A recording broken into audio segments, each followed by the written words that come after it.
K H ಮುನಿಯಪ್ಪನವರಿಗೆ ಅವಮಾನವಂತೆ Shivappa ಹೇಳಿಕೆ. ವಿಶೇಷ ಕಾರ್ಯಕ್ರಮಕ್ಕೆ ಸ್ವಾಗತ. ನಾನು ನಿಮ್ಮ ಎಂಪಿ ಮುದಾಳೆ.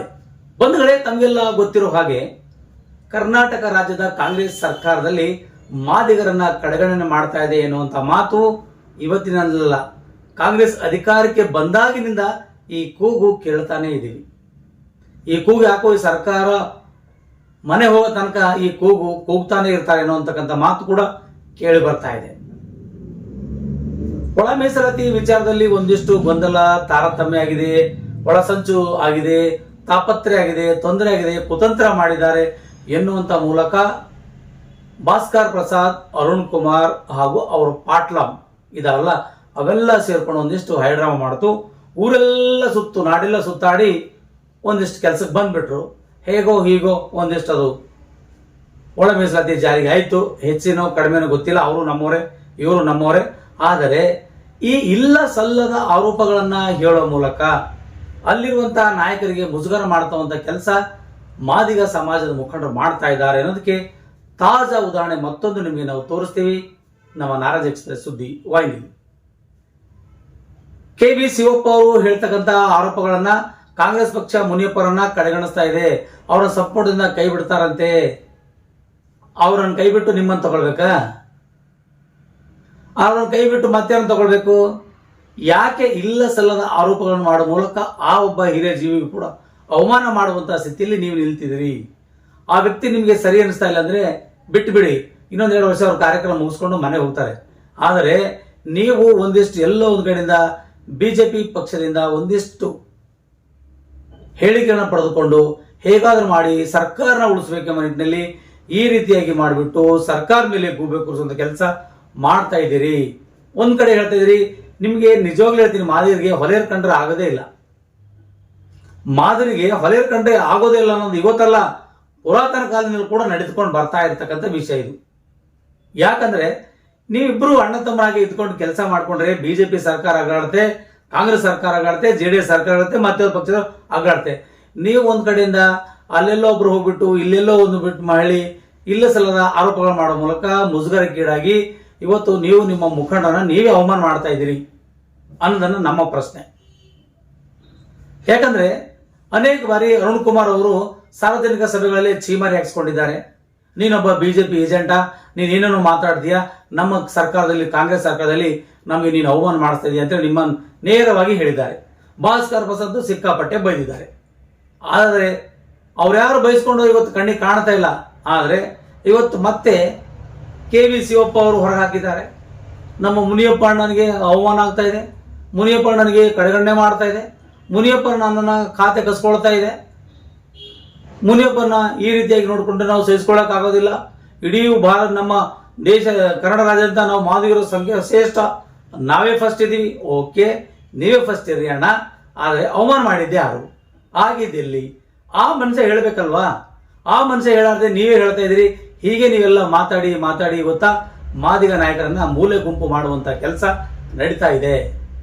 ಎಲ್ಲ ಒಂದ್ ಕಡೆ ನಿಮ್ಗೆ ಬಿಜೆಪಿಯವರು ಒಂದಿಷ್ಟು ತುಟಿಗೆ ಬೆಣ್ಣೆ ಹಚ್ತಾ ಇರ್ಬೋದು, ಆದರೆ ಆ ವಿಚಾರವಾಗಿಟ್ಟುಕೊಂಡು ನಿಮ್ಮ ಖಾತೆಗಳನ್ನ ಕಳ್ಕೊಂಡು ನಿಮ್ಮ ಆಸಕ್ತಿಯನ್ನು ಉಳಿಸ್ಕೊಳ್ಳುವಂತ ಕೆಲಸಕ್ಕೆ ಆಗ್ತಾ ಇಲ್ಲಲ್ಲ ಅನ್ನುವಂತ ಇಲ್ಲಿ ನಾವು ಹೇಳಕ್ ಬೈತಾ ಇದೀವಿ. ಬಂಧುಗಳು, ಯಾರೆಲ್ಲ ಈ ಸುದ್ದಿ ನೋಡ್ತಿದ್ರು ದಯವಿಟ್ಟು ಕೆ.ವಿ. ಶಿವಪ್ಪ ಹೇಳಿದ ಮಾತಾ ನಿಮ್ಗೆ ತೋರಿಸ್ತೀವಿ, ನೋಡ್ಕೊಂಬೋಣ. ನಾರಾಜ್ ಎಕ್ಸ್ಪ್ರೆಸ್ ಸುದ್ದಿ ವಾಹಿನಿ. ಅಲ್ಲಪ್ಪ, ಈಗ ಅಲ್ಲಿ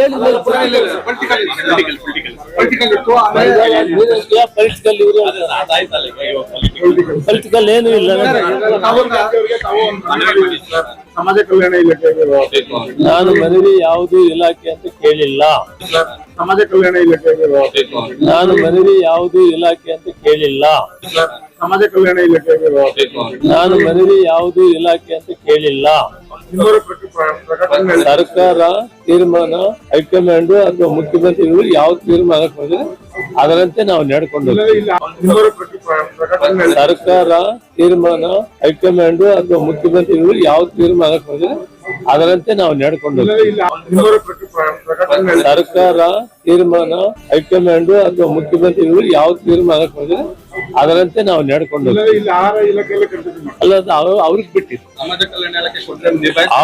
ಅವರು ಏನ್ ತೀರ್ಮಾನ ಕೊಡ್ತಾರೆ ಅದಕ್ಕೆ ಬದಲಾಗಿ ಕೇಂದ್ರ ಸರ್ಕಾರದಲ್ಲಿ ಕೆಲಸ ಮಾಡಿ ಅವನಿಗೆ ನೀವು ಈ ಪ್ರಶ್ನೆ ಕೇಳ್ತೀರಲ್ಲ ಸರ್ ಇವತ್ತೊಂದು ಪ್ರಕಟಣೆ ಕೊಟ್ಟಿದ್ದೀರಿ ಸರ್, ಕೆಲವೊಂದು ತಮ್ಮ ಮಗಳ ವಿಚಾರದಲ್ಲಿ ಒಂದು ಪ್ರಕಟಣೆ ಕೊಟ್ಟಿದ್ದೀರಿ ಈಗ ಸಂಜೆ. ಈ ವಿಚಾರದಲ್ಲಿ ಪ್ರಕಟಣೆ ಕೊಟ್ಟಿರೋದಕ್ಕೆ ಮಹಿಳಾ ಫೋಟೋದಲ್ಲಿ ಇದಕ್ಕೆ ತಮ್ಮ ಉತ್ತರ ಸರ್? ಎಲ್ಲಕ್ಕೂ ತೀರ್ಮಾನ ಮುಖ್ಯಮಂತ್ರಿಗಳು ಅಥವಾ ಹೈಕಮಾಂಡ್ ಹೇಳ್ತಾರೆ. ನಾವು ಕೌನ್ಸಿಲ್ ಆಫ್ ಮಿನಿಸ್ಟರ್, ನಮ್ಗೇನ್ ಜವಾಬ್ದಾರಿ ಹೇಳಿದ್ರೆ ಅದನ್ನ ಮಾಡ್ತೀವಿ ಅಷ್ಟೇ. ದೇಶ ಕಂಡಂತ ಧೀಮಂತ ನಾಯಕ, ಕರ್ನಾಟಕ ಸರ್ಕಾರದ ಹಿರಿಯ ಸಚಿವರಾದಂಥ KH ಮುನಿಯಪ್ಪನವರು ಕೇವಲ ವ್ಯಕ್ತಿ ಅಲ್ಲ, ಅವರೊಂದು ಶಕ್ತಿ. ಕರ್ನಾಟಕ ರಾಜ್ಯದಲ್ಲಿರುವಂಥ ಪರಿಶಿಷ್ಟ ಜಾತಿಯ 101 ಜಾತಿಗಳ ಪೈಕಿ ಅತಿ ಹೆಚ್ಚು ಜನಸಂಖ್ಯೆಯನ್ನು ಹೊಂದಿರುವಂಥ ಮಾದಿಗ ಸಮುದಾಯವನ್ನು ಪ್ರತಿನಿಧಿಸ್ತಾ ಇರುವಂಥ ವ್ಯಕ್ತಿ. ಈ ವ್ಯಕ್ತಿ ಹಿಂದೆ ಇಡೀ ಸಮಾಜ ಇದೆ. ಇತ್ತೀಚೆಗೆ ನಾವೊಂದಷ್ಟು ಮಾಧ್ಯಮಗಳಲ್ಲಿ ವರದಿಗಳನ್ನು ನೋಡ್ತಾ ಇದ್ದೀವಿ.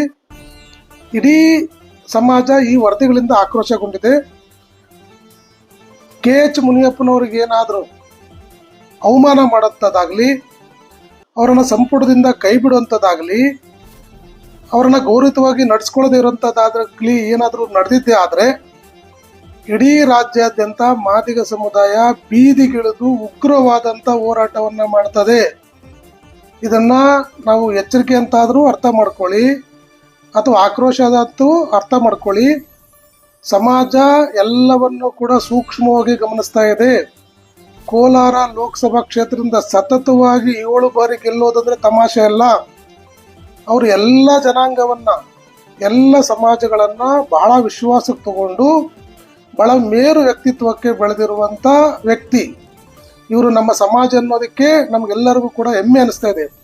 ಅಂತ ವ್ಯಕ್ತಿಗೆ ಅವಮಾನ ಮಾಡಿದ್ದೆ ಆದ್ರೆ ಅದು ಬರೀ ವ್ಯಕ್ತಿಗಲ್ಲ, ಇಡೀ ಸಮಾಜಕ್ಕೆ ಅವಮಾನ ಮಾಡಿದಂತಾಗ್ತದೆ.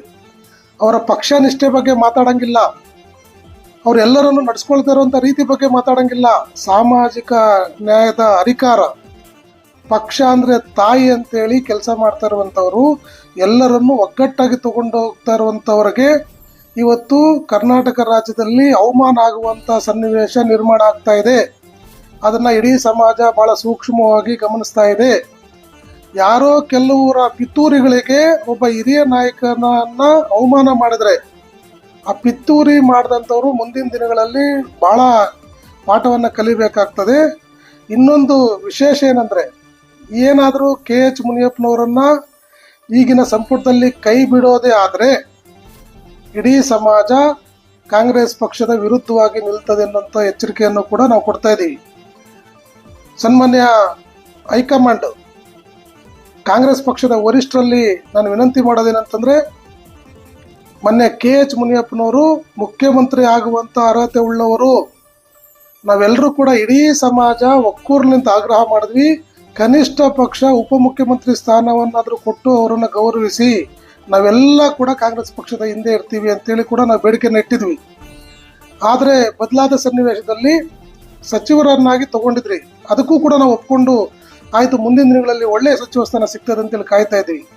ಆದರೆ ಈಗ ಪಿತೂರಿಗಳನ್ನು ನಡೆಸಿ ಅವ್ರಿಗೆ ಅವಮಾನ ಮಾಡಿ ಇಡೀ ಸಮಾಜಕ್ಕೆ, ಮಾದಿಗ ಸಮಾಜಕ್ಕೆ ಅವಮಾನ ಮಾಡುವಂತ ನಿಟ್ಟಿನಲ್ಲಿ ಷಡ್ಯಂತ್ರ ನಡೀತಾ ಇದೆ ಅನ್ನೋಂಥದ್ದು ನಮ್ಮ ಗಮನಕ್ಕೆ ಬರ್ತಾ ಇದೆ. ಇದನ್ನ ಇಡೀ ಮಾದಿಗ ಸಮಾಜ ಒಪ್ಪೋದಿಲ್ಲ. KH ಮುನಿಯಪ್ಪನವ್ರಿಗಾಗುವಂತ ಅವಮಾನವನ್ನ ಮಾದಿಗ ಸಮಾಜ ಒಪ್ಪೋದಿಲ್ಲ. ಅವ್ರ ವ್ಯಕ್ತಿ ಅಲ್ಲ, ಶಕ್ತಿ, ಇಡೀ ಸಮಾಜದ ಶಕ್ತಿ. ಇವತ್ತು ಕರ್ನಾಟಕ ರಾಜ್ಯದಲ್ಲಿ ಇಡೀ ಮಾದಿಗ ಸಮಾಜ KH ಮುನಿಯಪ್ಪನವರ ಮಾತು ಮೇಲೆ ನಿಂತಿದೆ. ದಯವಿಟ್ಟು ಇದನ್ನ ಅರ್ಥ ಮಾಡ್ಕೊಳ್ಬೇಕು. ಇದೇನಾದ್ರೂ ತಾವು ಇಂಥ ಷಡ್ಯಂತ್ರಗಳಿಗೆ, ಇಂಥ ಪಿತೂರುಗಳಿಗೆ ಏನಾದರೂ ನೀವೇನಾದರೂ ಮನ್ನಣೆ ಕೊಟ್ಟಿದ್ದೆ ಆದರೆ 2028ರ ಚುನಾವಣೆ ಕಾಂಗ್ರೆಸ್ ಪಕ್ಷ ನೆಲ ಕಚ್ಚುತ್ತದೆ. ಈಗಾಗಲೇ ಕೂಡ ಆಕ್ರೋಶಗೊಂಡಿದೆ ಮಾದಿಗ ಸಮುದಾಯ. ಒಳ ಮೀಸಲಾತಿ ವಿಚಾರದಲ್ಲಿ ಆಗಿರುವಂತ ಅನ್ಯಾಯ, ಇನ್ನೂ ಅನೇಕ ಕೆಲಸಗಳಾಗಬೇಕಾಗಿದೆ. KH ಮುನಿಯಪ್ಪನವರೇ ಮಂತ್ರಿಮಂಡಲದಲ್ಲಿ ಇರಬೇಕು ಅಂತೇಳಿ ಇಡೀ ಸಮಾಜ ಒಕ್ಕೂರ್ಲ ಆಗ್ರಹ ಮಾಡ್ತಾ ಇದೆ. ಇದನ್ನ ಕಾಂಗ್ರೆಸ್ ಪಕ್ಷದ ಹೈಕಮಾಂಡು ಅರ್ಥ ಮಾಡ್ಕೊಳ್ಬೇಕು. ಮೊನ್ನೆ ಮುಖ್ಯಮಂತ್ರಿಗಳಾದಂಥ DK ಶಿವಕುಮಾರ್ ಅವರು ಅರ್ಥ ಮಾಡ್ಕೊಳ್ಬೇಕು. ಯಾರ್ಯಾರು ಹೈಕಮಾಂಡ್ ಇದ್ದೀರಿ ತಾವೆಲ್ಲರೂ ಕೂಡ ಇದನ್ನ ಅರ್ಥ ಮಾಡ್ಕೊಳ್ಬೇಕು. ಈಗ ನಮ್ಮ ಸಹೋದರ ಸಮಾಜಕ್ಕೆ ಉಪಮುಖ್ಯಮಂತ್ರಿ ಸ್ಥಾನ ಕೊಟ್ಟಿದ್ದೀರಿ, ಕಂದಾಯ ಇಲಾಖೆ ಕೊಟ್ಟಿದ್ದೀರಿ, ಗೃಹ ಇಲಾಖೆ ಕೊಟ್ಟಿದ್ದೀರಿ, ಉನ್ನತ ಸ್ಥಾನಗಳನ್ನೆಲ್ಲವನ್ನೂ ಕೂಡ ಕೊಟ್ಟಿದ್ದೀರಿ. ನಾವ್ಯಾರು ಕೂಡ ಪ್ರಶ್ನೆ ಮಾಡಲಿಲ್ಲ, ಕೊಡಿ. ಆದರೆ ನಮ್ಮ ನಾಯಕರನ್ನು ಕೂಡ ಗೌರವಯುತವಾಗಿ ನಡೆಸ್ಕೊಳ್ಳಿ. ಅವರ ಅನುಭವವನ್ನು ಸಮಾಜಕ್ಕೆ ಕೊಡಿ. ಅವರ ಹಿರಿತನ, ಅವರ ಮುತ್ಸದಿತನ, ಅದಕ್ಕೆ ಮನ್ನಣೆ ಕೊಡಿ. ಸುಮಾರು 50 ವರ್ಷಗಳಿಗಿಂತ ಹೆಚ್ಚು ಕಾಲದಿಂದ ಇವರು ಪಕ್ಷನಿಷ್ಠವಾಗಿ ಪಕ್ಷ ಹೇಳದಂತ ಎಲ್ಲ ಕೆಲಸಗಳನ್ನ ಪ್ರಾಮಾಣಿಕವಾಗಿ ಮಾಡ್ಕೊಂಡು ಬರ್ತಾ ಇರುವಂತ KH ಮುನಿಯಪ್ಪನವರನ್ನ ಈಗಿನ ಸರ್ಕಾರ ನಡೆಸ್ಕೊಳ್ತಾ ಇರೋದು ಸರಿ ಇಲ್ಲ. ನಾವು ಒತ್ತಾಯ ಮಾಡ್ತಾ ಇದೀವಿ, ಆಗ್ರಹ ಮಾಡ್ತಾ ಇದೀವಿ, KH ಮುನಿಯಪ್ಪನವ್ರಿಗೆ ಈ ಸರ್ಕಾರದಲ್ಲಿ ಸಮಾಜ ಕಲ್ಯಾಣ ಇಲಾಖೆಯನ್ನ ಕೊಡಬೇಕು ಅಂತೇಳಿ ನಾವು ಹಿಂದೇನು ಒತ್ತಾಯ ಮಾಡಿದ್ವಿ. ಮಾದಿಗ ಸಮಾಜಕ್ಕೆ ಸರ್ಕಾರದಲ್ಲಿ ಮನ್ನಣೆಯನ್ನ ಕೊಡಬೇಕು ಅಂತೇಳಿ ಕೂಡ ಒತ್ತಾಯ ಮಾಡ್ಕೊಂಡು ಬರ್ತಾ ಇದ್ರಿ. ಆದರೆ ಖಾತೆ ಬದಲಾವಣೆ ಸಂದರ್ಭದಲ್ಲಿ ಉತ್ತಮವಾದಂಥ ಖಾತೆಯನ್ನು ಕೊಡ್ತೀರಿ ಅಂತೇಳಿ ಮಾತು ಕೊಟ್ಟಿರುವಂಥವ್ರು ಈಗ ಅಂತ ಅವಕಾಶ ಬಂದಿದೆ. ದಯವಿಟ್ಟು KH ಮುನಿಯಪ್ಪನವರನ್ನ ಸಚಿವ ಸಂಪುಟದಲ್ಲಿ ಮುಂದುವರಿಸಬೇಕು, ಅವ್ರಿಗೆ ಸಮಾಜ ಕಲ್ಯಾಣ ಇಲಾಖೆಯನ್ನು ಕೊಡಬೇಕು, ಅವರನ್ನ ಸರ್ಕಾರದಲ್ಲಿ ಬಹಳ ಗೌರವಯುತವಾಗಿ ನಡೆಸ್ಕೊಳ್ಬೇಕು ಅಂತೇಳಿ ಇಡೀ ಮಾದಿಗ ಸಮಾಜ ಕರ್ನಾಟಕ ರಾಜ್ಯಾದ್ಯಂತ ಇವತ್ತು ಕೂಡ ಒಕ್ಕೂರಲಿಂದ ಆಗ್ರಹ ಮಾಡ್ತಾ ಇದೆ. ಇದನ್ನು ಮಾನ್ಯ DK ಶಿವಕುಮಾರ್ ಅವರು, ಮಾನ್ಯ BK ಹರಿಪ್ರಸಾದ್ ಅವರು, ಮೊನ್ನೆ ಮಲ್ಲಿಕಾರ್ಜುನ್ ಖರ್ಗೆ ಸಾಹೇಬರು, ಮೊನ್ನೆ ರಾಹುಲ್ ಗಾಂಧಿ ಅವರು, ಸುರ್ಜೇವಾಲ್ ಅವರು, KC ವೇಣುಗೋಪಾಲ್ ಸಾಹೇಬರು, ಅಭಿಷೇಕ್ ದತ್ ಅವರು, ಮೊನ್ನೆ ಮಾಜಿ ಮುಖ್ಯಮಂತ್ರಿಗಳಾದಂಥ ಸಿದ್ದರಾಮಯ್ಯ ಸಾಹೇಬರು, ದಯವಿಟ್ಟು ಎಲ್ಲರೂ ಅರ್ಥ ಮಾಡ್ಕೊಳ್ಬೇಕು. ಇದು ಒಬ್ಬರ ಆಗ್ರಹ ಅಲ್ಲ, ಇಡೀ ಮಾದಿಗ ಸಮುದಾಯದ ಆಗ್ರಹ. ದಯವಿಟ್ಟು ಏನಾದರೂ KH ಮುನಿಯಪ್ಪನವರನ್ನ ಮಂತ್ರಿಮಂಡಲದಿಂದ ತೆಗೆದು ಅವರ ಮಗಳಿಗೆ ಕೊಡ್ತಾರೆ ಅನ್ನುವಂಥ ಗಾಳಿ ಸುದ್ದಿಗಳು ನಡೀತಾ ಇದ್ದಾವೆ. ಇದರಿಂದ ದೊಡ್ಡ ಷಡ್ಯಂತ್ರ ಇದೆ, ದೊಡ್ಡ ಪಿತೂರಿ ಇದೆ. KH ಮುನಿಯಪ್ಪನವರು ಯಾವತ್ತೂ ಕೂಡ ಆ ಮಾತನ್ನು ಹೇಳಿಲ್ಲ. ಅವ್ರಿಗೆ ಭವಿಷ್ಯ ಇದೆ. ರೂಪಕಲಾ ಶಶಿಧರ್ ಅವರಿಗೆ ಮುಂದಿನ ದಿನಗಳಲ್ಲಿ ಉತ್ತಮವಾದಂಥ ರಾಜಕೀಯ ಭವಿಷ್ಯ ಇದೆ. ಈಗ ನಮ್ಮ ಸಹೋದರ ಸಮಾಜಕ್ಕೆ 3 ಸಚಿವ ಸ್ಥಾನಗಳನ್ನು ಕೊಟ್ಟಿದ್ರಿ, ಮಾದಿಗ ಸಮಾಜಕ್ಕೂ ಕೊಡಿ, 3 ಸಚಿವ ಸ್ಥಾನಗಳನ್ನು ಕೊಡಿ, 3 ಉತ್ತಮವಾದಂಥ ಹುದ್ದೆಗಳನ್ನು ಕೊಡಿ, ಸಾಮಾಜಿಕ ನ್ಯಾಯ ಕೊಡಿ. ಈಗ ಅವ್ರಿಗೆ 3 ಕೊಟ್ಟಿದ್ರಿ, ನಮಗೆ 2 ಕೊಟ್ಟಿದ್ರಿ, ಹಾಗಂತೇಳಿ ನಾವೇನು ಒತ್ತಾಯ ಮಾಡ್ತಿಲ್ಲ. ನಮ್ಮ KH ಮುನಿಯಪ್ಪನವರು ಸಂಪುಟದಲ್ಲಿ ಇರಬೇಕು. ಇದು ನಮ್ಮ ಸಮಾಜದ ಆಗ್ರಹ, ನಮ್ಮ ಒಬ್ಬರ ಆಗ್ರಹ ಅಲ್ಲ. ಇದು ಮಾದಾರ ಮಹಾಸಭಾ, ಕರ್ನಾಟಕ ಮಾದಾರ ಮಹಾಸಭಾದ ಆಗ್ರಹ, ಇಡೀ ಸಮಾಜ ಮಾದಿಗ ಸಮಾಜದ ಆಗ್ರಹ. KH ಮುನಿಯಪ್ಪನವರು ಕರ್ನಾಟಕ ರಾಜ್ಯ ಸರ್ಕಾರದಲ್ಲಿ ಸಚಿವರಾಗಿ ಮುಂದುವರಿಬೇಕು, ಅವರು ಸಚಿವ ಸಂಪುಟದಲ್ಲಿ ಇರಬೇಕು ಅನ್ನೋಂಥದ್ದು ಒಕ್ಕೂರನ ಆಗ್ರಹ. ಇದಕ್ಕೇನಾದರೂ ಮನ್ನಣೆ ಕೊಡದೆ ಈಗೇನು ನಡೀತಾ ಇದೆ ಕೆಲವು ಪಿತೂರಿಗಳು, ಇದನ್ನಾದ್ರೂ ಮಾಡಿದ್ದೆ ಆದರೆ ಬರುವ ದಿನಗಳಲ್ಲಿ ಏನು ಗ್ರಾಮ ಪಂಚಾಯತಿ, ತಾಲೂಕ್ ಪಂಚಾಯತಿ, ಜಿಲ್ಲಾ ಪಂಚಾಯತಿ, ಪುರಸಭೆ, ನಗರಸಭೆಗಳು ಮತ್ತು GBA ಗ್ರೇಟರ್ ಬೆಂಗಳೂರು ಚುನಾವಣೆಗಳಲ್ಲಿ ಕಾಂಗ್ರೆಸ್ ಪಕ್ಷಕ್ಕೆ ಖಂಡಿತವಾಗಲೂ ಕಷ್ಟ ಆಗ್ತದೆ, ಮತ ನಷ್ಟ ಆಗ್ತದೆ. ಅರ್ಥ ಮಾಡ್ಕೊಳ್ಬೇಕು KH ಮುನಿಯಪ್ಪನವರ ಶಕ್ತಿಯನ್ನು. ನಾವು ಒತ್ತಾಯ ಮಾಡ್ತಾ ಇದ್ದೀವಿ, KH ಮುನಿಯಪ್ಪನವ್ರನ್ನ ಈ DK ಶಿವಕುಮಾರ್ ಅವರ ಮುಖ್ಯಮಂತ್ರಿ ನೇತೃತ್ವದಲ್ಲಿ ಅವರ ಮಂತ್ರಿಮಂಡಲದಲ್ಲಿ ಸಮಾಜ ಕಲ್ಯಾಣ ಇಲಾಖೆಯನ್ನು ಕೊಟ್ಟು ಮುಂದುವರಿಸಬೇಕು ಅಂತೇಳಿ ನಾವೆಲ್ಲ ಆಗ್ರಹ ಮಾಡಿಸ್ತಾ ಇದ್ದೀವಿ. ತಪ್ಪಿದಲ್ಲಿ ಇಡೀ ಮಾದಿಗ ಸಮುದಾಯ ಬೀದಿಗಿಳಿದು ಹೋರಾಟ ಮಾಡ್ತದೆ. ಇನ್ನು 1.5 ವರ್ಷ ಸರ್ಕಾರ ನಡೆಸೋದಕ್ಕೆ ಅವಕಾಶ ಕೊಡೋದಿಲ್ಲ. ಎಲ್ಲಿ ತಾವೆಲ್ಲರೂ ಕೂಡ ಬರ್ತಿರೋ ಅಲ್ಲೆಲ್ಲ ಕೂಡ ತಾವೆಲ್ಲ ಪ್ರತಿಭಟನೆಯನ್ನು ಎದುರಿಸೋಕ್ಕೆ ಸಿದ್ಧರಾಗಿರ್ಬೇಕು. KH ಮುನಿಯಪ್ಪನವ್ರನ್ನೇನಾದರೂ ನೀವು ಸಚಿವ ಸಂಪುಟದಿಂದ ತೆಗೆದಿದ್ದೆ ಆದರೆ ನೀವು ಏನೇ ಕಾರ್ಯಕ್ರಮಗಳಿಗೆ ಬಂದರೂ ಕೂಡ ಇಡೀ ರಾಜ್ಯಾದ್ಯಂತ ಎಲ್ಲ ಗ್ರಾಮಗಳಲ್ಲಿ, ಹೋಬಳಿ ಮಟ್ಟದಲ್ಲಿ, ತಾಲೂಕು ಮಟ್ಟದಲ್ಲಿ ಮಾದಿಗ ಸಮುದಾಯ ಪ್ರತಿಭಟನೆ ಮಾಡ್ತದೆ. ಇದು ತಮ್ಮ ಗಮನಕ್ಕಿರಲಿ ಅಂತೇಳಿ ನಾವು ಒತ್ತಾಯ ಮಾಡ್ತಾ ಇದ್ದೀವಿ. ಬಹಳ ವಿನಯಪೂರ್ವಕವಾಗಿ ಒತ್ತಾಯ ಮಾಡ್ತಾ ಇದ್ದೀವಿ. ನಮ್ಮ ಬೇಡಿಕೆಯನ್ನ ಈಡೇರಿಸಬೇಕು. ಉಪಮುಖ್ಯಮಂತ್ರಿ ಕೊಡಿಲ್ಲ, KPCC ಪ್ರೆಸಿಡೆಂಟ್ ಕೊಡಿಲ್ಲ, ಮುಖ್ಯಮಂತ್ರಿ ಸ್ಥಾನ ಕೊಟ್ಟಿಲ್ಲ, ಉತ್ತಮ ಸಚಿವ ಸ್ಥಾನನೂ ಕೊಟ್ಟಿಲ್ಲ ಅಂತಂದ್ರೆ ನಾವ್ಯಾರು ಸುಮ್ಮನೆ ನೋಡ್ಕೊಂಡು ಕೂರಕ್ಕಾಗೋದಿಲ್ಲ. ಮುಂದಿನ ದಿನಗಳಲ್ಲಿ ತಕ್ಕ ಪಾಠ ಕಲಿಸ್ಬೇಕಾಗ್ತದೆ. ಈಗ ಅವಕಾಶ ಇದೆ. ದಯವಿಟ್ಟು ಮೊನ್ನೆ DK ಶಿವಕುಮಾರ್ ಅವರು, ತಮ್ಗೆಲ್ಲರೂ ಕೂಡ ಗೊತ್ತಿದೆ, ಮುಖ್ಯಮಂತ್ರಿಗಳು ತಾವು ಎಲ್ಲರನ್ನು ಮುನ್ನಡೆಸಬೇಕಾದಂಥವ್ರು. ಇದ್ರ ಬಗ್ಗೆ ಕೂಲಂಕುಷವಾಗಿ ಆಲೋಚನೆ ಮಾಡಿ KH ಮುನಿಯಪ್ಪನವರನ್ನ ಯಾವುದೇ ಕಾರಣಕ್ಕೂ ಸಚಿವ ಸಂಪುಟದಿಂದ ತೆಗೆಯೋದಾಗ್ಲಿ, ಆ ಬಗ್ಗೆ ಮಾತಾಡೋದೇ ಅವಮಾನ ಅವ್ರಿಗೆ. KH ಮುನಿಯಪ್ಪನವ್ರನ್ನ ಸಚಿವ ಸಂಪುಟದಲ್ಲಿ ತೆಗಿತೀವಿ ಅನ್ನಂತ ಹೇಳೋದೇ ಅವ್ರಿಗೆ ಮಾಡುವಂಥ ದೊಡ್ಡ ಅವಮಾನ, ಆ ಸಮಾಜಕ್ಕೆ ಮಾಡುವಂಥ ದೊಡ್ಡ ಅವಮಾನ. ಇದು ನೆನಪಿರಲಿ. ಯಾವುದೇ ಕಾರಣಕ್ಕೂ KH ಮುನಿಯಪ್ಪ ಅವ್ರನ್ನ ಸಂಪುಟದಿಂದ ಕೈ ಬಿಡಬಾರ್ದು ಅಂತೇಳಿ ನಾವು ಒಕ್ಕೂರ್ಲಿಂದ ಆಗ್ರಹ ಮಾಡ್ತೀವಿ. ಮತ್ತೊಮ್ಮೆ ಎಚ್ಚರಿಕೆಯನ್ನು ಕೊಡ್ತಾ ಇದ್ದೀವಿ. ತಾವೇನಾದ್ರೂ ಆ ರೀತಿ ಮಾಡಿದ್ದೆ ಆದರೆ ಪ್ರತಿ ಗ್ರಾಮದಲ್ಲಿ ಬೀದಿಗಿಳಿದು ರಸ್ತೆ ತಡೆಗಳು, ಅದು ಬೇರೆ ರೀತಿಲೇ ಹೋರಾಟ ಎದುರಿಸೋದಕ್ಕೆ ತಾವು ಸಿದ್ಧರಾಗಬೇಕಾಗ್ತದೆ. ಧನ್ಯವಾದಗಳು.